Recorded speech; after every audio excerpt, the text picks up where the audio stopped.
башкасы ойбай ана жарты күн окутат экен билим жок экен, мына жакта толук күн окутат билим берет деген, ол билим көп экен деген түшүнүк болмоо керек.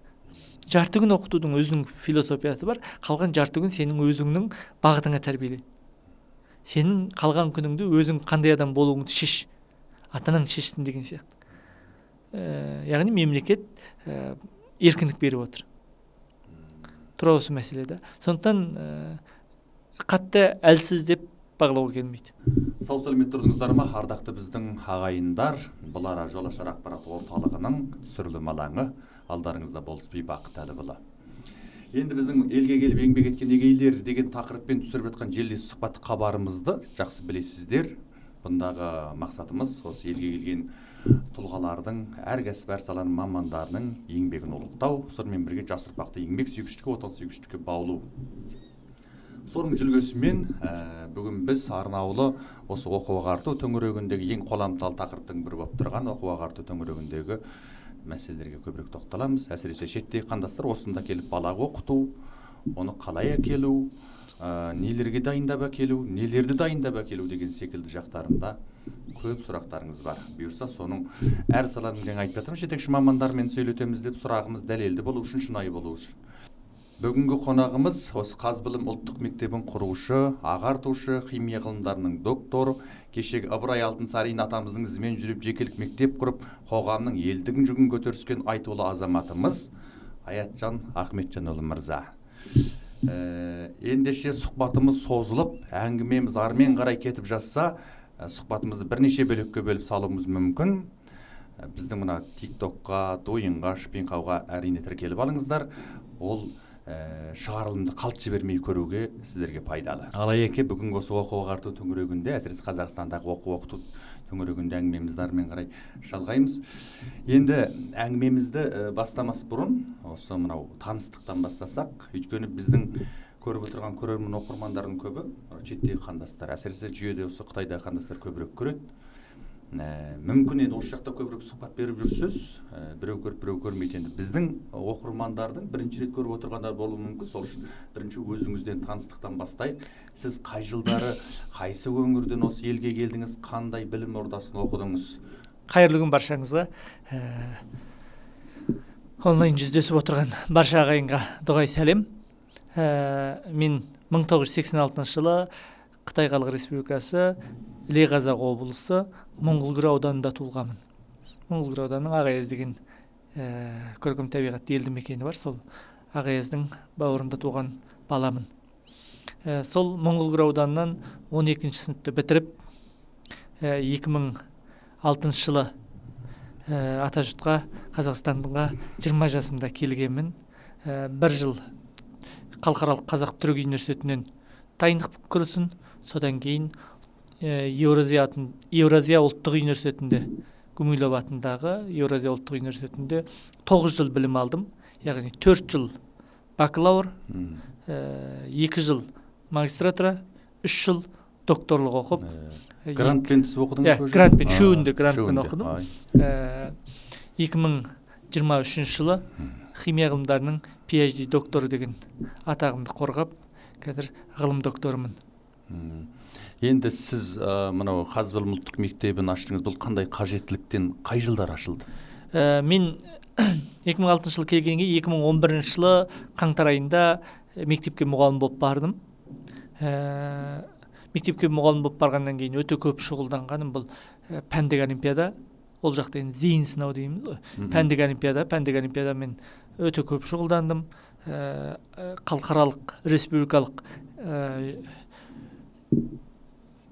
халықаралық олимпиадалардың жеңімпаздарынан 30-қанша шәкірт тәрбиеледік. Сөйтіп сол білім саласында жүрген кезде осы олимпиадалық дайындыққа қосымша ізденетін, ұлттық бірыңғай тестке ізденетін балалар көп болды. Бастапта қосымша сабақ беріп жүрдік. Кейін мұғалімдердің басын қосып 2016 жылы білім беру орталығын жұмысын бастады. Еліміздегі аудандық, облыстық, республикалық деңгейдегі олимпиадаларға, халықаралық деңгейдегі олимпиадаларға дайындау, ұлттық бірыңғай тестке, университетке түсу үшін элдеги эң мыкты университеттерге түсүү үчүн, чет элдеги университеттерге түсүү үчүн дайындоо орталык ретинде ачтык. 2016 жылдан баштап жұмыс жасады. 2014 жылда ақпараттық агенттік ретінде құрылған. Содан кейін 2016 жылы білім беру орталығы, кейін онлайн қосылды.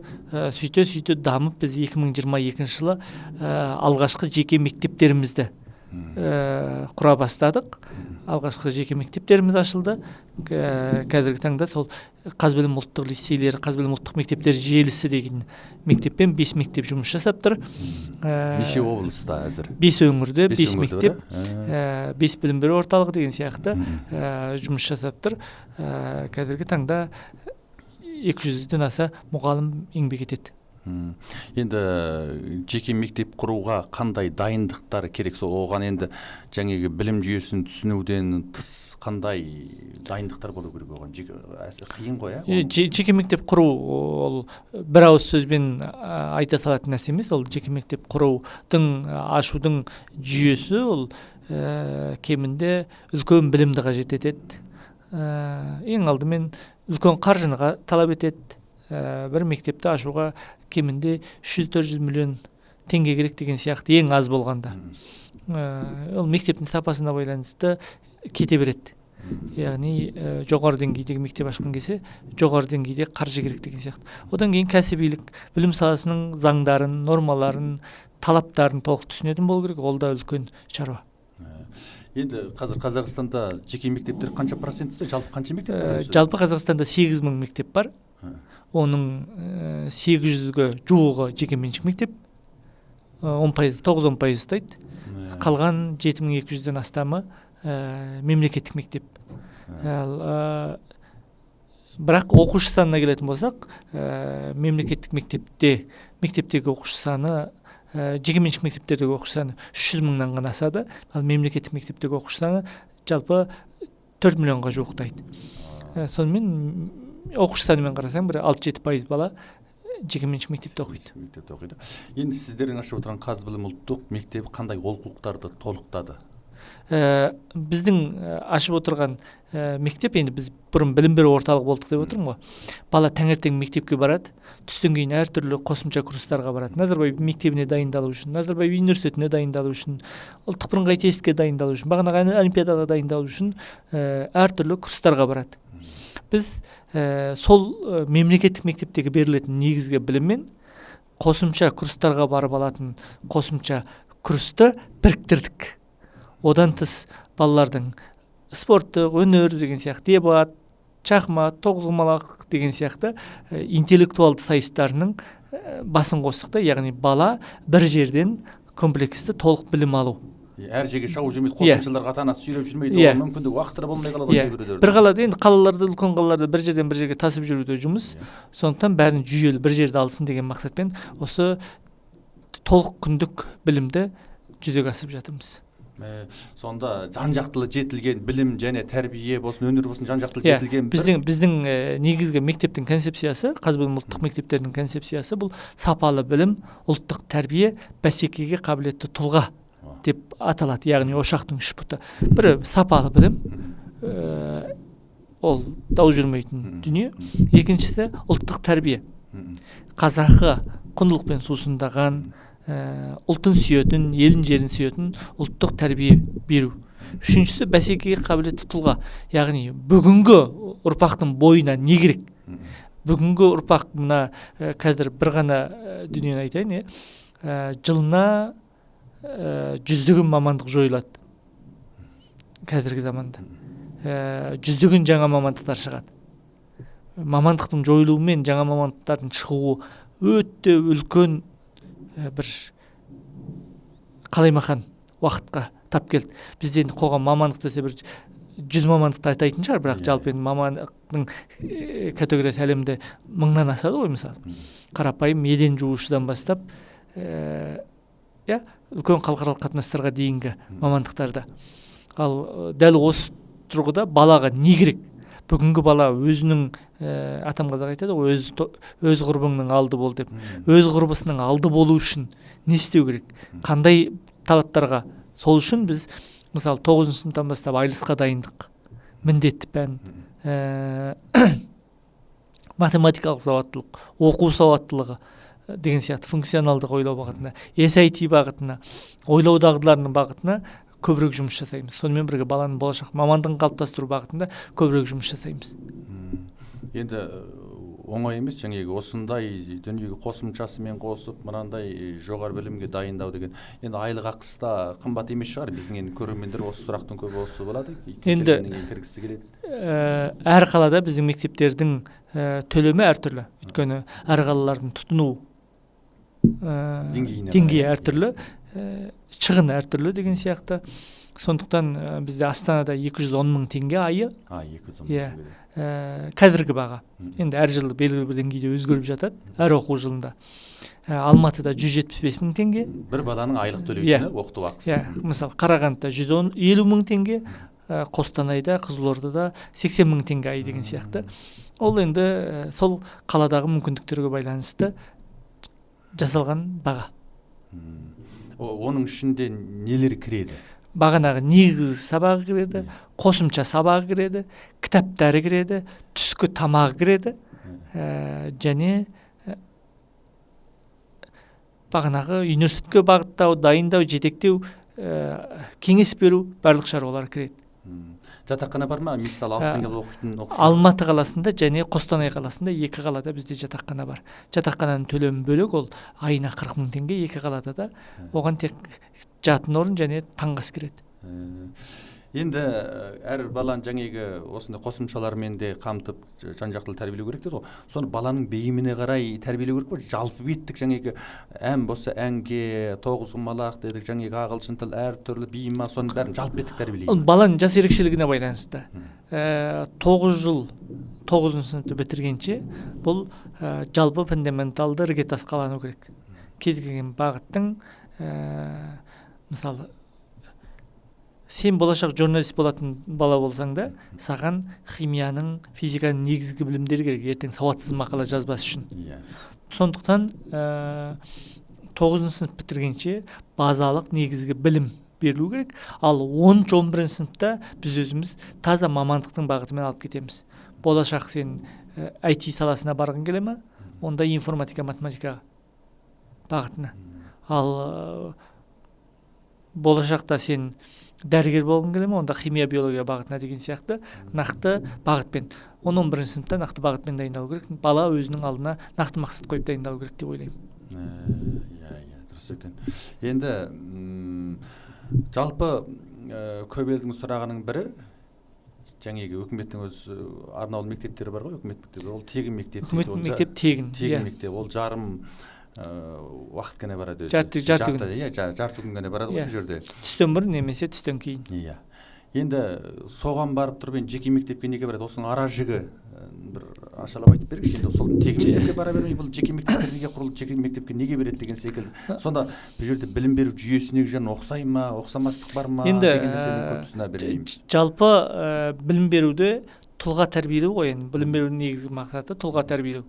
Тұлға тәрбиелеудің қалыптасқан философиясы әр мемлекетте әртүрлі. Қытай мемлекеті жаппай біртұтас ұқсас бала тәрбиелейді. Яғни толық күнді мектепте білім аласың, балалардың бір-бірінен айырмашылығы жоқ, бір мемлекеттік стандартпен оқиды. Сенің қосымша курстарға баруға, басқа курс дүниелерге көбінде уақытың жоқ. Яғни мектептің негізгі талабын таңертеңнен кеш батқанша толық күндік оқу. Қарапайым тұрғыда былай айтқым келеді. Қытай тұлға тәрбиелеуде кірпіш құятын зауытқа ұқсайды. Сен мықты, төзімді, мықты кірпіш құясың. Бірдей. Бәрі бірдей. Бедер ештеңе жоқ, бәрі бірдей. Ал мына батыстық мектептің стандартындағы, яғни Қазақстанның да стандарт арғы жағы батыстан келген бұл кәфіл шығаратын зауыттар ұқсайды. Ойлы кәфіл бола ма, жердің кәфілі бола ма, керегенің кәфілі ма, Сычуань деп айтасыздар ғой сіздер енді. Сычуань шығаратын зауыттар ұқсайды. Бұл жерде мемлекет өзінің бағанағы кәфіл шығаратын зауыттың топырағын күйдіріп реттеп береді, арғай өрнегін біреу басып алады деген сияқты. Сен жарты күн мемлекеттік мектепте стандартты аласың, мемлекеттік ең төменгі стандартты көз ашык, көкүрөк ояу стандартты аласың. Ары карай тереңдетүү сенің өзіңнің болмысыңа байланысты. Сен спортқа тереңдетесің ба, жарты күніңді спортқа арна. Сен өнерлі болғың келе ма, жарты күніңді өнерге арна. Сен ғалым болғың келе ма, жарты күніңді білімге арна. Сен ақын болғың келе ма, жазушы болғың келе ма, сол бағытта жарты күніңді арна деген сияқты. Жарты күн мемлекет өзінің стандартты білім береді, ары қарай жарты күн ата-ана баласын ізденіске тәрбиелейді. Мүмкіндік береді. Енді бізде қалаларда, енді біз жас мемлекетпіз, ұлт ретінде де жас ұлтпыз. Бізде үлкендердің санынан балалардың саны әлдеқайда көп.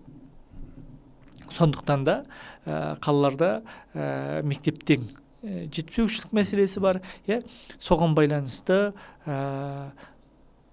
бұндай қосымша бағанағы баланы дамытатын қызметтерді спорт сарайлары, оқушылар сарайы деген сияқты, өнер орталықтары, білім орталықтары деген сияқты қосымша орталықтар іске асырады. Бірақ енді мектепке түстен бұрын баланы мектепке тасу, түстен кейін қосымша білім беру орталықтарына тасу, ол енді едәуір шаруаны алады ғой, едәуір уақытты алады. Бір адам бұлжытпайды ғой, жұмысқа шықпай соны тасып жүреді. Егер 2-3 балаң болса, бір адам тасып жүруге тура келеді. Сондықтан да біз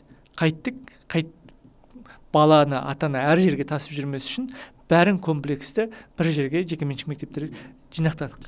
Қазір жекеменшік мектептердің артықшылығы сол. Енді мағлұмат үшін айта кетейін, 800-ге жуық жекеменшік мектеп бар деп айттым ғой.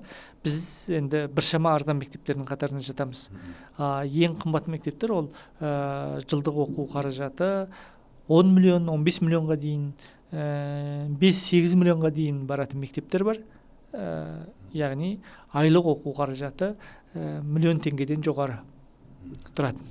Ол мектептердің өздерінің концепциясы. Оларда енді бағанағы ең соңындағы бассейнге дейін, жүзу спортына дейін жан-жақты қамтылғанда, мүмкіндік жасалған. Енді өзіңіз Қытайда 11-ші жылдыққа шекім оқыдыңыз. Ол жақта енді кішкенті оқу басымдылығы бар. Өзі күн 10 сағат, онсын үй тапсырмасы деген ауыр, балаға да жүк ауыр деген секілді. Ал бұл жақта жаңа басында айтып кеттік қой, десе де осы жақтағы жаңа оқыту жағындағы жеңілдіктер ма, тәрбиеден ба қарасақ, балаларды оқысамайды да, сол осы жақын балалар бөлжет жанып тұрады. Еркіндік бар. Бұл жерде ол жақта балалар өзі адамдармен сәлемдеспейді, дара өзі адамдарға қарым-қатынас деген қоғамға бірден тез бейімделіп кете алмайды, есеймейді. Сонда ол отбасылық тәрбиеден ба, мектептен ба, мен осын... Жалпы бағанағы адам тәрбиелеу концепциясынан ғой. Бұл жерде еркіндікке, жан-жақтылыққа, қоғамдық қарым-қатынасқа көбірек мән береді. Оқушының өзінің ойын айтуы маңызды, жеткізуі маңызды. Мысалы, қарапайым тұрғыда, емтихандардың өзі ауызша емтихандар бар, жазбаша емтихандар бар. Әртүрлі форматта беріледі бұл жақта. Ал Қытай жақта өзіміз білеміз, біртұтас тек жазбаша емтихан. Сенің ойыңды қалай жеткізуің тек қағазға түсіргенің болып есептеледі. Ал сен сөйлеу шешендігің, сөйлеген кездегі тапқырлығың, сұрақты жүйелі, жақсы сұрақ жарты мақала деп айтады ғой, мысалы. Сұрақты қоя білуің деген сияқты дүниелердің өзі ол жақта бағаланбайды, бұл жақта өте қатты деңгейде бағаланғандықтан бұл жерде енді адам тәрбиелеу философиясындағы дүние ғой. Енді ол жақтан келіп бір нәрсені ашық айту керек та, екі жақтың да білім жүйесін көрген адам ретінде енді білім саласында 160-қа жуық ғылыми зерттеу мақала жазыптым осы күнге дейін. Оның ішінде енді диссертация жазылған диссертациямыз да бар. Магистрлық диссертациямды мен дарынды балаларды анықтау және тәрбиелеу деген тақырыптан қорғағам. Сол кезеңде енді біз әлемдегі ең мықты деген оқу жүйелерінің негізінен барлық дерлік зерттедік. Сол кездегі әр мемлекеттің адам тәрбиелеу философиясы, адам тәрбиелеу жолы әртүрлі. Өйткені болашақтағы тұлғаны, яғни 11 сыныпты бітіріп, бакалаврды бітірген, яғни бакалаврды БНК-ны бітіргеннен кейінгі тұлға бізге қалай элестейди деген суракты коет да, сол деңгейге яғни анық дөсі өмірге келген бала, Б нүктөсү бұл университетті бітірген, бакалаврдың дипломын алған тұлға. Енді А нүктөсінен Б нүктөсіне дейін бала бақша, бастауыш мектеп, орта мектеп, жоғары мектеп, университет деген сияқты жолдар қалай жүзу керек? Ана Б нүктөдөгү жетүүгө тийисті картинаға қарай сызылады. Сол тұрғыдан айтқан кезде бізде мынандай түсінік болмау керек. Ойбай, ана мемлекеттің білім жүйесі ерекше, мына мемлекеттікі нашар деген түсінік болмау керек. Мысалы, мен енді әр мемлекеттің зерттеп отырып айтатыным, әр мемлекеттің тәрбие жүйесінде, білім беру жүйесінде мықты жақтары бар. Біреуінің бағдарламасы мықты, біреуінің беру методикасы мықты, біреуінің мектептерінің жүйесі мықты, біреуінің бағалау формасы мықты деген сияқты. Сондай-ақ кемшілікте әр мемлекетте кездеседі. Мысалы, Қазақстанда қанша мектептердегі ең оқушы саны көп десек те, бір сыныпта 35 балаға дейін барады. Мемлекеттік стандарт 24 балаға жасалған. Бір сыныпта. Бізде жекеменшік мектепте мысалы 18 бала бір сыныпта. Ал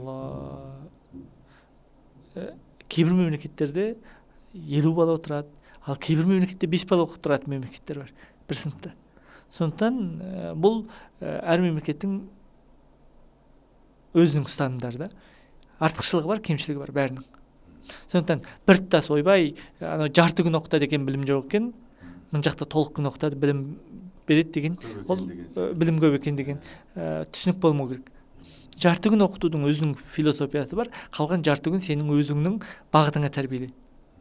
Сенің қалған күніңді өзің қандай адам болуыңды шеш, атаның шешсін деген сияқты. Яғни мемлекет еркіндік беріп отыр. Ең үлкен көп кездесетін оқушыға байланысты қателік бұл асығыстық. Асығыстық дегенде не? Мысалы, ар жақта әкеледі да цифр қуалап, ар жақта 9 сынып бітірген баланы әкеп мына жаққа 10 сынып құрып жібереді. Тіпті 9 сыныпты бітірген баланы әкеп 11 сынып құрып жіберетін ата-аналар да көп. Жоқ, асығуға болмайды. Ар жақтың білімі ол 12 жылдық білім. Бер жақтың білімі 11 жылдық білім.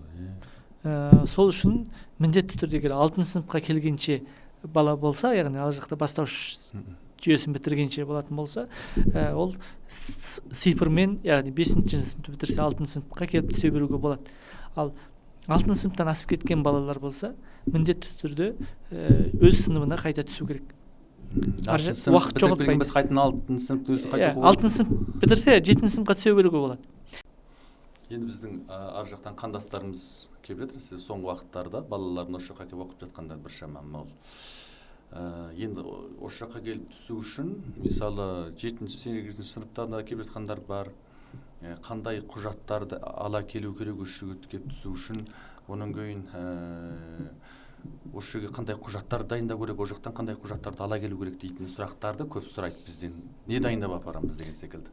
Енді бұл сұрақты айту үшін бір дүниені айта кетейін. Қай сыныпта келген дұрыс дейтін. Міне дәл айтасыз, қай сыныпта келген дұрыс дейтін.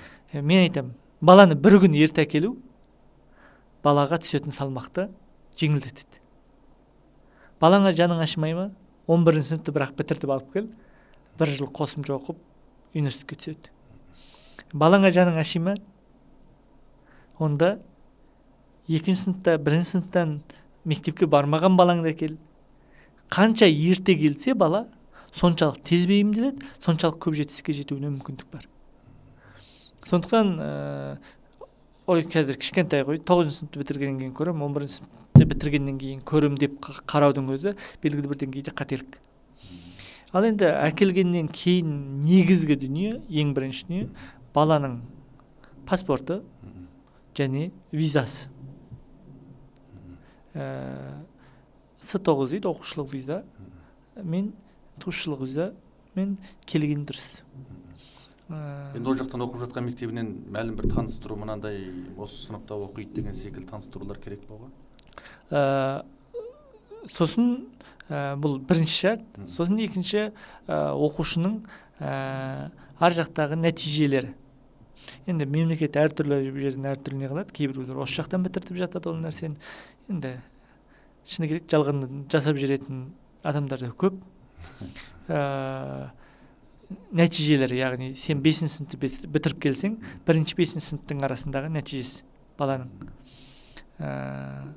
10 сыныпты бітіріп келсең, 1-10 сыныптың арасындағы нәтижесі деген сияқты нәтижелері маңызды. Содан кейін вакцина книжкасы деп айтамыз. Мен жақта 0,26 деп айтамыз, 0,63 деп айтамыз. Вакцина книжкасын алып келу керек. Содан кейін мемлекеттік мектептердің қатаң талабы бұл ата-анасының біреусі міндетті түрде осында болу керек. Қарауы болу керек. Тіке қараушысы болу керек. Тіке қараушысы болу керек. Егер туысқандарына тастаған жағдайда кәдімгі заңды органмен бекіткен, осы жақтан Қазақстан заңды органымен бекіткен нотариалды келісім керек. Мен баламды осы кісіге тапсырамын деген сияқты куәлігі керек. Содан кейін енді ол қалған құжаттар жеңіл құжаттар. Яғни бағана паспортымен келеді, туу туралы куәлік чушунун дейміз, туу туралы куәлік бар. Соларды қазақшаға аудартып, осы жақтан нотариалдап реттейді. Ал енді жоғары сыныптың баласы болса, 9 сыныптың міндетті түрде аттестаты керек деген сияқты нақты құжаттар. Енді визамен келсе, қалған құжаттарды негізінен шетінен толықтауға да болады. Ол қиын нәрсе емес, құжат мәселесі. Енді мемлекеттік мектептер өзінің әр мемлекеттік мектептің өзінің районы бар. Сол райондағы мектептер алады. Ол шетелден келген қандастар, жалпы шетел азаматы білім басқармасының рұқсатымен орналасады. Енді көп ата-ананың түсінігінде сөзсіз түрде бір анау жаңа 9-шы сынып немесе 11-ші сыныпты сөзсіз түрде тұжырымдап бітіріп алғаннан кейін бару керек дейтін бір түсінік қалыптасқан. Ал енді 7-ші, 6-ші, 5-ші сыныптан орта жолдан келе беруге, тіпті 2-ші маусымнан кейін келе беруге де болады. Кез келген уақытта, жылдың кез келген уақытында келе беруге болады. Оны келгеннен кейін, ол жақта көп енді жаңа Қытайша қанзушы қойды ғой балалар. Осында келгеннен кейін бір ортаға бейімделіп, бірден кіріп кеткені дұрыс па? Бірден кіріп кетіп, мысалы біз өзіміз бірден қосамыз, бірақ қосымша қазақ тілін үйрету курстарын алып барамыз. Бош жүргізіп қалуға болмайды, тек қазақ тілімен жүргізіп қалуға болмайды. Өйткені адамның тіл қоғамдық құбылыс қой, орта үйретеді. Ортадан үйренбесе, күніге 2 сағат тіл үйреніп, мен тіл үйреніп алғаннан кейін түсем деп айту ақымақтық болады. Уақыт кетіп қалады. Уақыт кетіп қалады. Содан кейін біздің қандастарда бар. Қазақстанға келу үшін бірінші қазақ тілін емес орыс тілін оқып жүретін. Бұндай түсініктен арылуымыз керек. Бұл Қазақстан, айтып отырмын ғой, ғылым докторымын. Мемлекеттік мектепте де директор болдым. Жекеменшік мектептерде де, өңірлерде де жұмыс істедім. Университетте де сабақ бердім деген сияқты. Қазақ тілімен өмір сүруге болады. Ешқандай орыс тілінің керек жоқ. Үйренген келсе, ағылшын тілін қоса үйрен. Мықты болсаң деген сияқты. Сондықтан қазақ тілін келіп ортадан үйреніп керек деп ойлаймын. Қалған дүниені өмір өзі үйретеді. Енді жаңағы мектептерге түсу үшін мемлекеттік қарастырылған мектептер болсын, жеке мектептерге түсу үшін балаларға қойылатын талаптар бар ма? Бұл алынатын емтихандар деген секілді. Өздеріңіз мектептерде қандай талаптар бар? Біз енді қандастардан емтихан алмаймыз. Жалпы мемлекет бізде арнаулы мектептер болмаса, бағанағы көп мектептер емтихансыз қабылдайды. Емтихансыз қабылдайды. Енді арнаулы емтиханмен қабылдайтын мектептер бар, олардың өздерінің қабылдау жүйелері бар. 6 сыныпты бітірген кезде, одан кейін олардың көбіне грантпен оқу үшін азаматтық керек деген сияқты. Сондықтан қандастарға айтатыным емтихансыз қабылдайды, кіре беруге болады. Сіздерге келе беруге болады. Әзір сан шекті ма? Егер бізді көріп отырған біздің қандастар енді Жоңғар Республикасына көбірек тарайды, сондағы қанша ата-аналар баласын 2-ші маусымда келгісі келуі мүмкін, сіздерде орын саны шекті болмаса, жаңа жатаққа жатып оқитын жағдай болмаса, мектепке деген тиімділік бар ма? Жатақхана шекті әрине. Жатақхана 150-160 оқушыға арналған. Қазір бізде Қостанайдағы жатақханамызда орын жоқ, толық.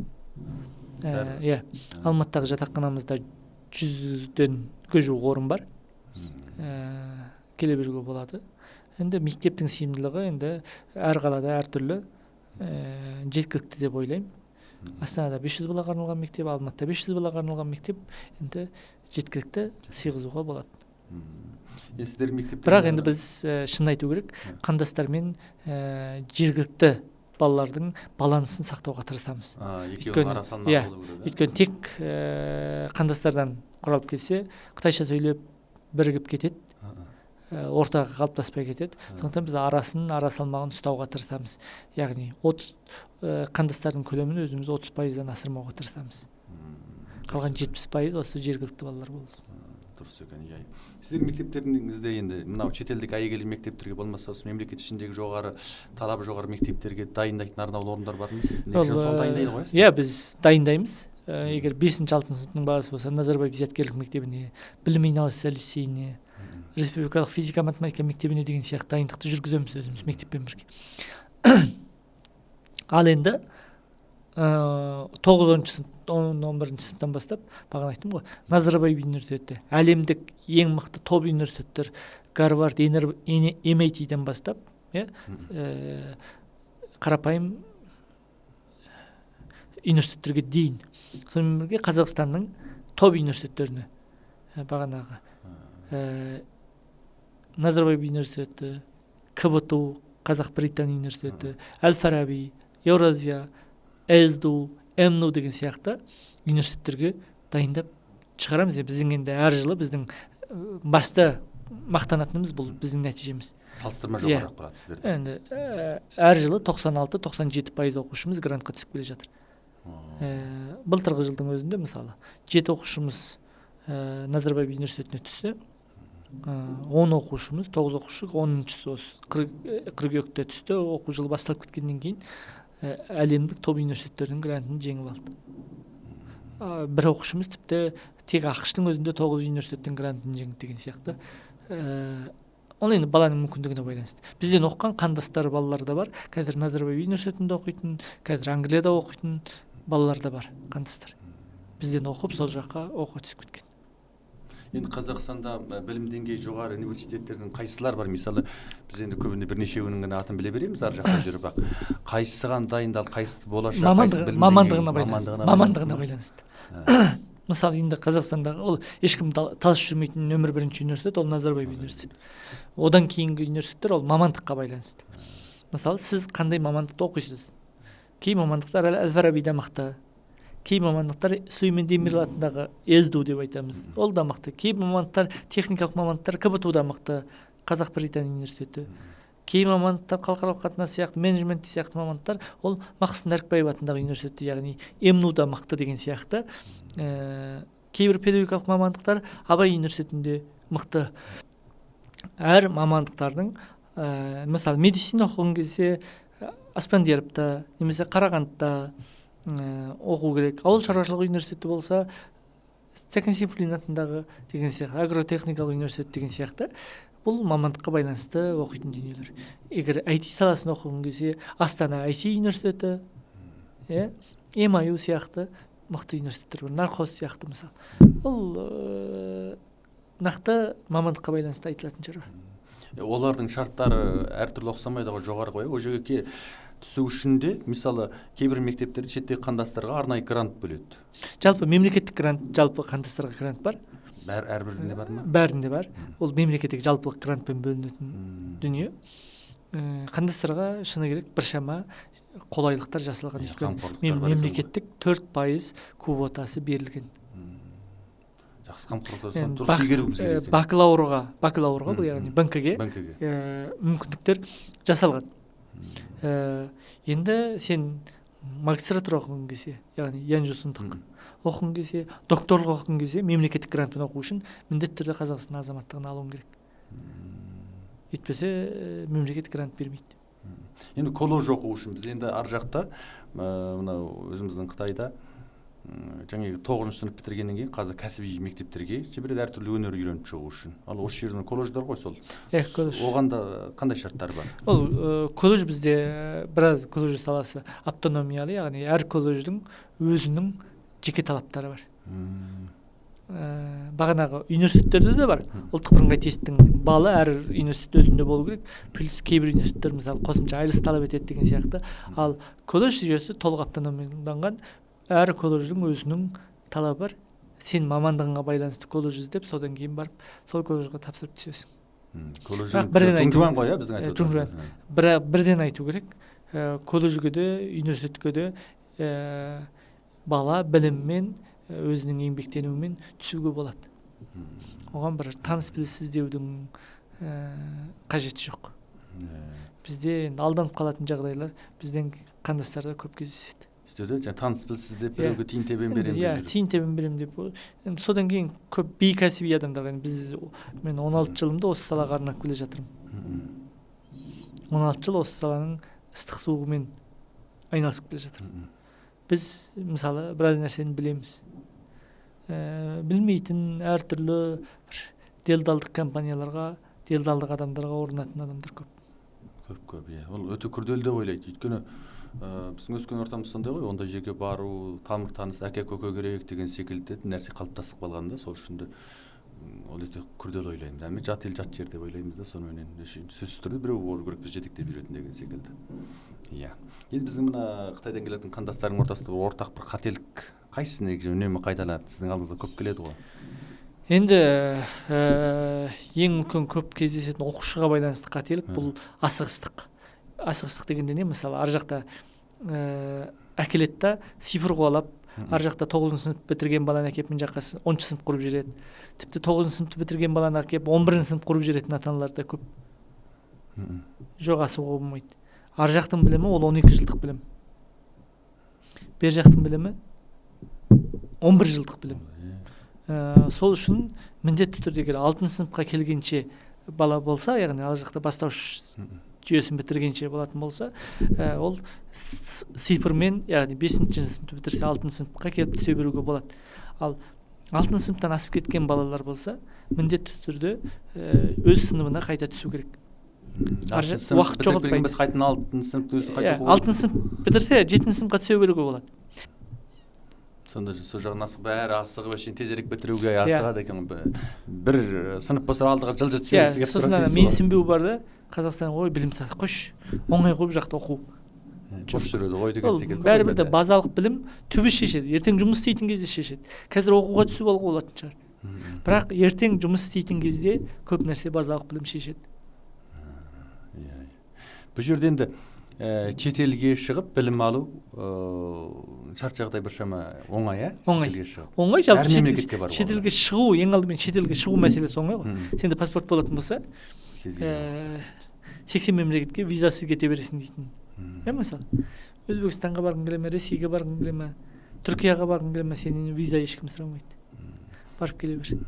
Қайсы мемлекеттердің енді мынау жаңағы оқушы қабылдау жағындағы салыстырмасы жоғарырақ шетелде? Қазақстанның қайсы мемлекетке көбірек барады әзір? Қазақстанның енді әртүрлі. Америка жаққа баратындар бар, Англия жаққа, Қарақұрлыққа, Еуропаға баратындар бар.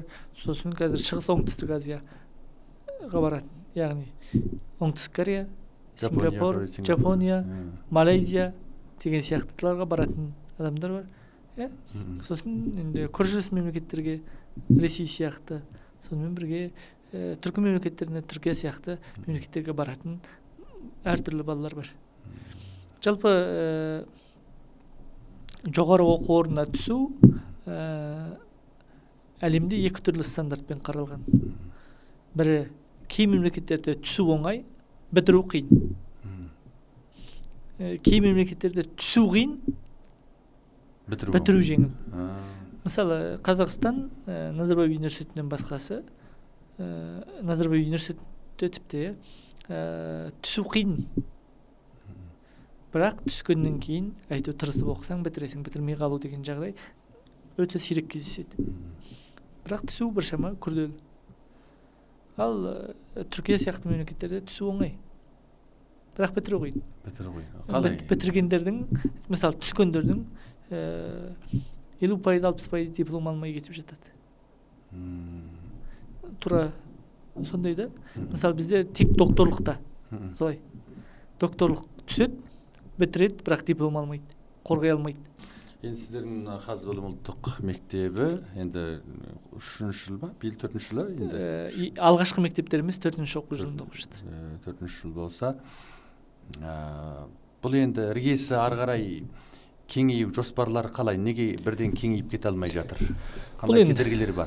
Бұл енді ең алдымен мен Кытайдан кийин карапайым казакмын. Карапайым педагог болдум. Кичкентай билим берүү орталыгынан дамытып ошол жерге келдим. Эң басты маселе бул жерде каржы. Бизде қазір жеке меншік мектептердің біршама мемлекет көмектесетін субсидиялары камкорлугу бар го мемлекеттин?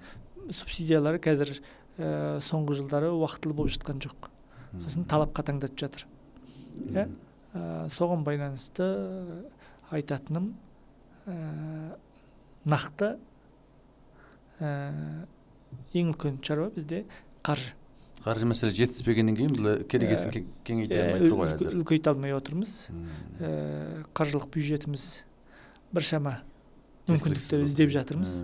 Эгер мүмкүндүктөр тапсак, болашакта мектептердин санын көбөйтүп сапасын арттыруу максатыбыз бар. Адистемелик багытка көңүл бөлүп, өйткөнү биз өзүбүздүн окулуктарды чыгарабыз, өзүбүздүн окуу адистемелик куралдарды чыгарабыз. Биз Каз билим баспасы осу күнгө чейин 230дан астам окуу адистемелик куралдар дайындады баганага. Пәндик олимпиадага, улуттук бирыңгай тесттикке арналган ар түрлүү окуу адистемелик куралдар. Косумча колдонулмалуу китаптар го эртең негиздик пәндерге сонда. Нагында бүткөн мектептин жалпы жаңыгы мемлекеттик мектеп болсун, жеке мектеп болсун баардыгынын багдарламасы бирөө го, бир багдарлама. Ар ким өз алдына китап окулук чыгарууна уруксат жок ого. Косумча окулук чыгарууга болот. Негизги окулукта мемлекет толуктоо үчүн багдарламалар, жаңы колдонулмалуу дүнүйөлөр чыгарууга болот. Тереңдететин. Биз өзүбүз өз материалдарыбыз менен окутабыз. Onun деңгейин көтөрүү үчүн.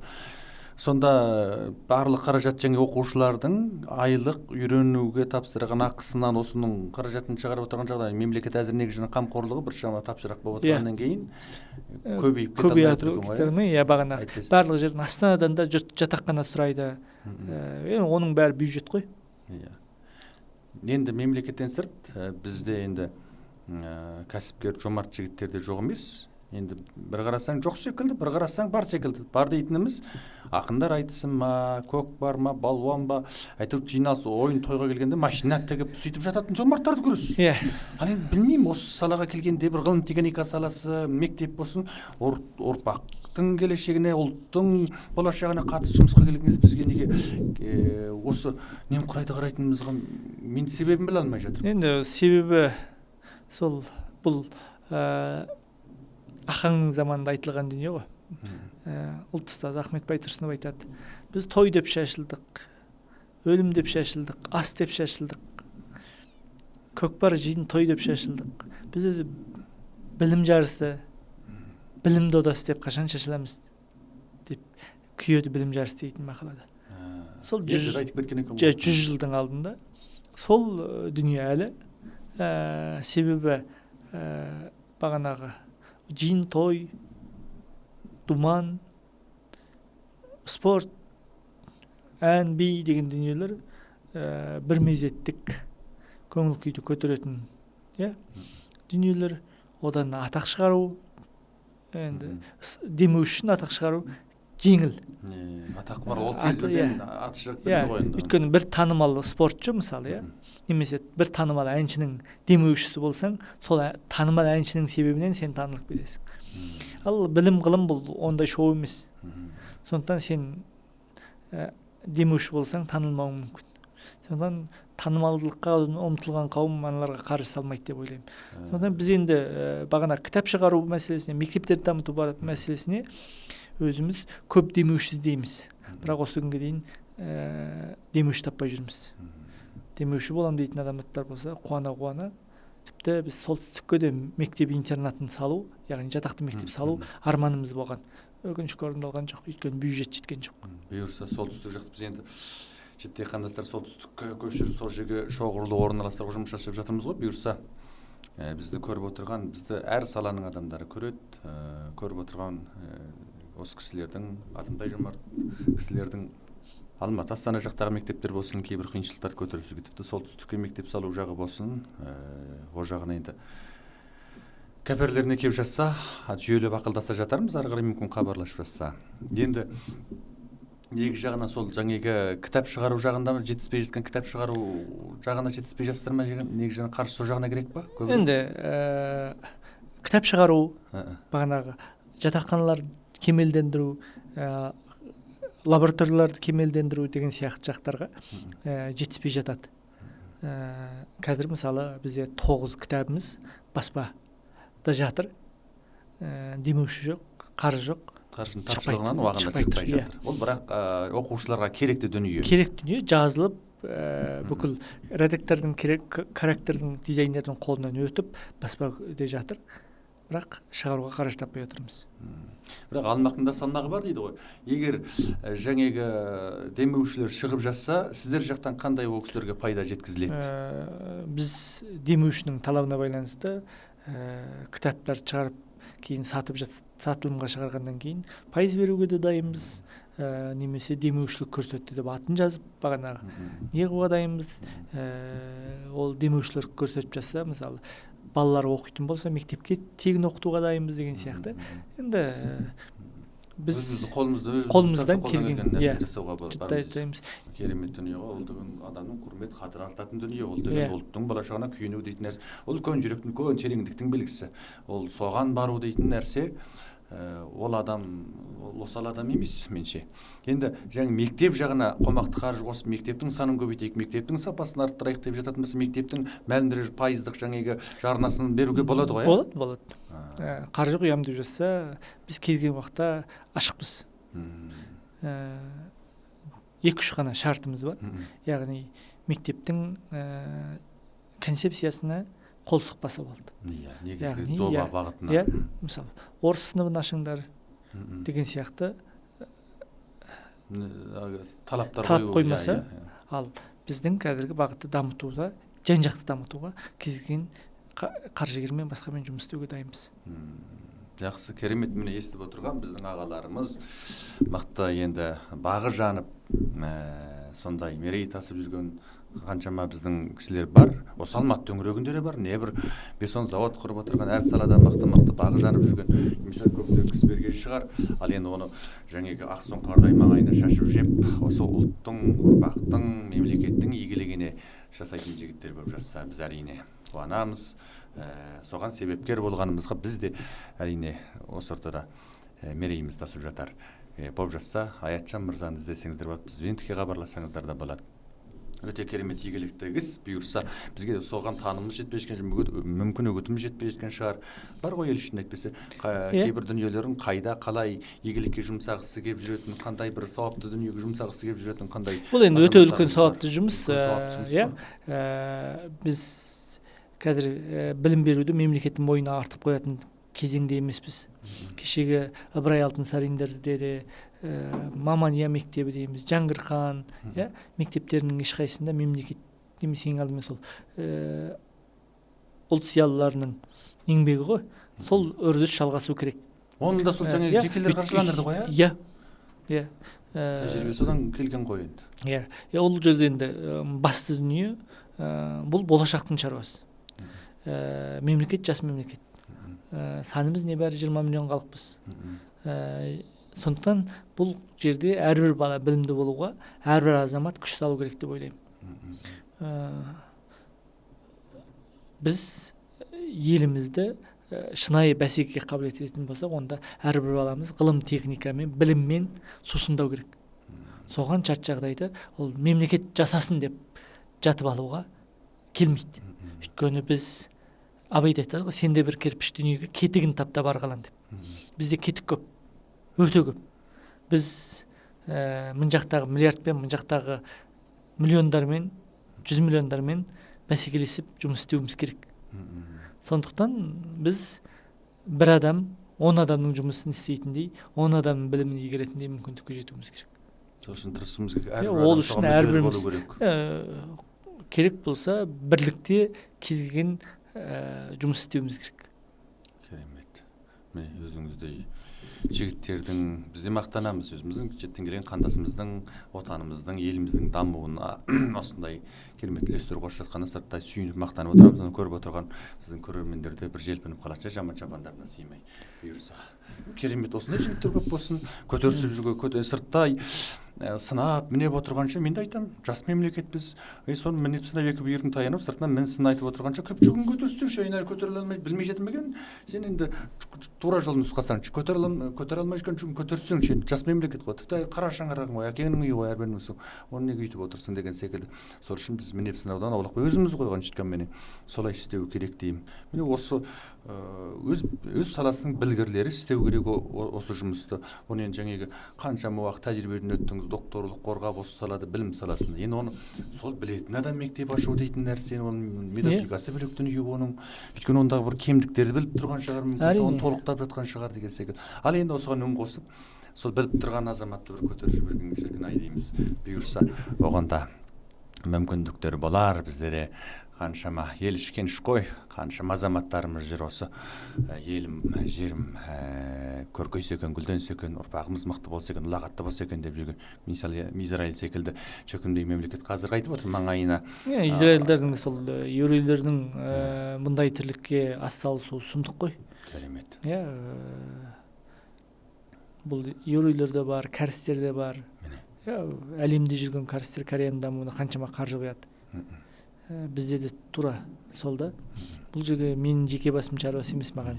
Егер маған байлық керек болатын болса, мен істейтін тірлік жетеді. Бұл бүгінгі баланың, бүгінгі ұрпақтың келешегі. Қазір айттым ғой, Қазақстан мектептерінде 4 миллион астам бала оқиды. Балабақшада қаншама бала бар, университетте қаншама бала бар. Мемлекеттің яғни 50% ол жастар мен балалар.